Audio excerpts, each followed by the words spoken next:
Bismillahirrahmanirrahim. Assalamualaikum warahmatullahi wabarakatuh.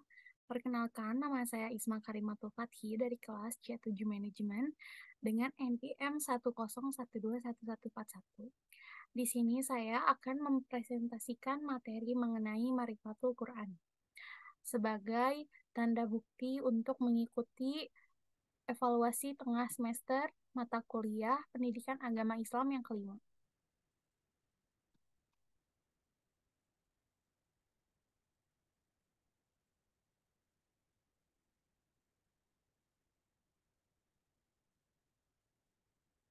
Definisi Al-Quran. Menurut bahasa, Quran berarti bacaan. Pengertian seperti ini dikemukakan di dalam Al-Quran sendiri.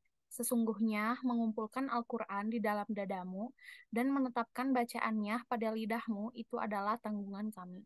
Karena itu, jika kami telah membacakannya, hendaklah kamu ikuti bacaannya. Quran Surat Al-Qiyamah ayat 17-18.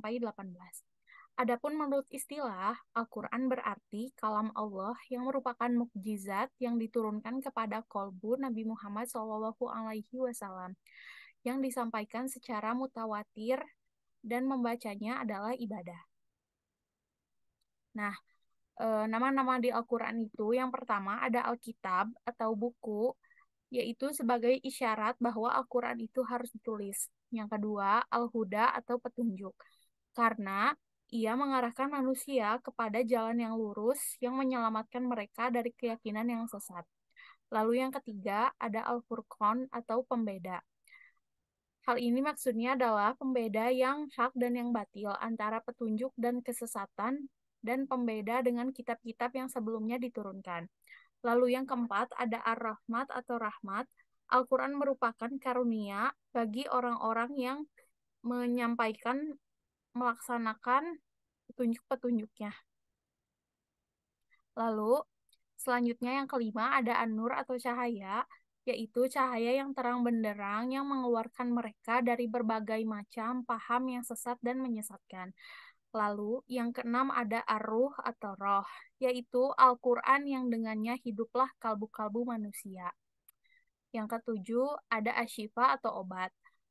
Di dalam Al-Quran itu terdapat obat bagi segala penyakit, mau penyakit fisik maupun penyakit di dalamnya. Yang kedelapan, ada Al-Haq atau kebenaran. Al-Quran mengandung kebenaran yang tidak ada keraguan sama sekali di dalamnya. Lalu yang kesembilan, ada Al-Bayan atau penjelasan. Al-Quran ini memberikan penjelasan tentang petunjuk untuk keluar dari kesesatan, serta menerangkan berbagai hikmah dan hukum. Lalu, Al-Quran juga disebutkan sebagai Al-Mau'izah atau pelajaran. Al-Quran mengandung pelajaran-pelajaran yang indah yang dapat memperbaiki akhlak dan amal perbuatan manusia. Lalu yang ke-11 ada Az-Zikr, yaitu pemberi peringatan.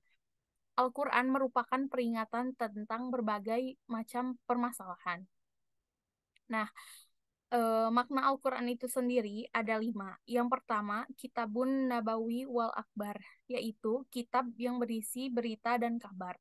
Lalu, Al-Quran itu Kitabul Hukmi wa Syariah, yang artinya kitab hukum dan syariah. Lalu, Al-Quran itu Kitabul Jihad, atau kitab jihad. Dan Al-Quran itu Kitabut Tarbiyah, yaitu kitab pendidikan, serta Minhajul Hayat, yaitu pedoman hidup. Nah, selanjutnya kita akan memasuki materi mengenai Akhtaru Nisyanil Quran, atau bahaya melupakan Al-Quran. Nah, bahaya melupakan Al-Quran itu ada beberapa. Yang pertama, Dahalun Mubin, atau artinya kesesatan yang nyata.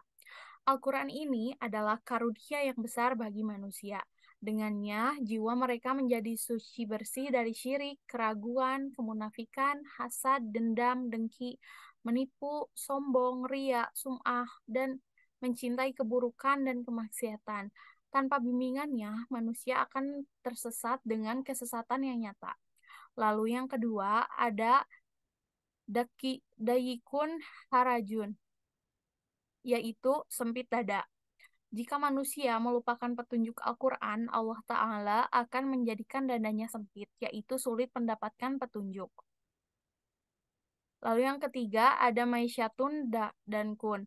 Kehidupan serba sulit, bahwa orang-orang yang berpaling dari ajaran Al-Quran akan selalu merasa kesepian dan kesulitan dalam menempuh hidupnya. Dia akan selalu bimbang dan gelisah walaupun memiliki kekayaan berpangkat dan kedudukan karena selalu diganggu oleh pikiran dan hayalan yang bukan-bukan mengenai kekayaan dan kedudukannya itu.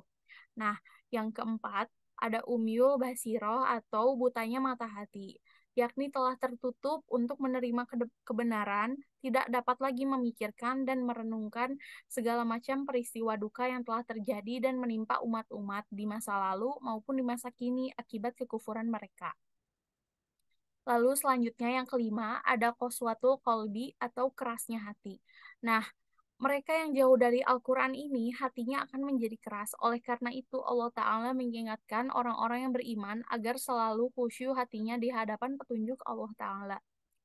Yang keenam, ada dumul wadhulun, yaitu kegelapan dan kehinaan. Al-Quran diturunkan kepada manusia agar mengeluarkan mereka dari kegelapan kepada cahaya. Oleh karena itu, jika mereka melupakan Al-Quran, berarti mereka telah membiarkan diri mereka sendiri berada di dalam kegelapan.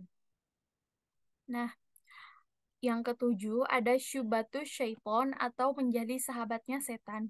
Allah Ta'ala menjadikan baginya setan sebagai teman eratnya yang selalu mendampingi dan mempengaruhinya, baik berupa jin maupun manusia, sehingga tertanamlah dalam pikirannya hal-hal yang menyimpang, yaitu memandang perbuatan buruk sebagai perbuatan baik. Karena itu, hatinya semakin lama semakin tertutup rapat, sehingga tidak ada satupun celah yang mungkin dimasuki cahaya ilahi. Lalu yang kedelapan, ada an-nisyan atau lupa diri. Ibnu Katsir berkata mengenai ayat ini, yaitu janganlah kamu lupa dari mengingat Allah yang akhirnya kamu akan lupa kepada amal soleh yang bermanfaat bagi diri kalian di hari kemudian. Nah, yang kesembilan ada al-fusuku atau munculnya kefasikan-kefasikan. Nah, orang-orang yang melupakan Al-Quran berarti melupakan kabar berita, hukum, syariah, dan pedoman hidup yang termuat di dalam Al-Quran. Oleh karena itu, pantaslah jika mereka tidak segan melakukan penyimpangan-penyimpangan dan perbuatan-perbuatan dosa di dalam kehidupannya. Nah, yang ke-10 itu ada an-nifaq atau kemunafikan. Manakala seorang manusia melupakan Al-Quran, maka sebenarnya dirinya telah memilih jalan dan melangkah menuju kemunafikannya. Karena di antara ciri-ciri orang munafik yang disebutkan di dalam Al-Quran adalah sikap yang melupakan Allah Ta'ala. Nah, semua kondisi di atas tadi yang sebelumnya adalah kondisi yang sangat berbahaya bagi manusia. Karena jika mereka tidak segera bertaubat kepada Allah Ta'ala, niscaya mereka akan mengalami asyaqawah, kesengsaraan, baik dalam perkara duniawi maupun perkara akhirat. Wallahu a'lam bishawab. Nah, mungkin sekian yang dapat saya sampaikan.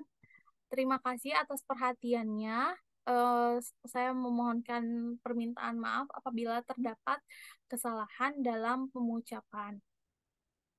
Terima kasih sebelumnya.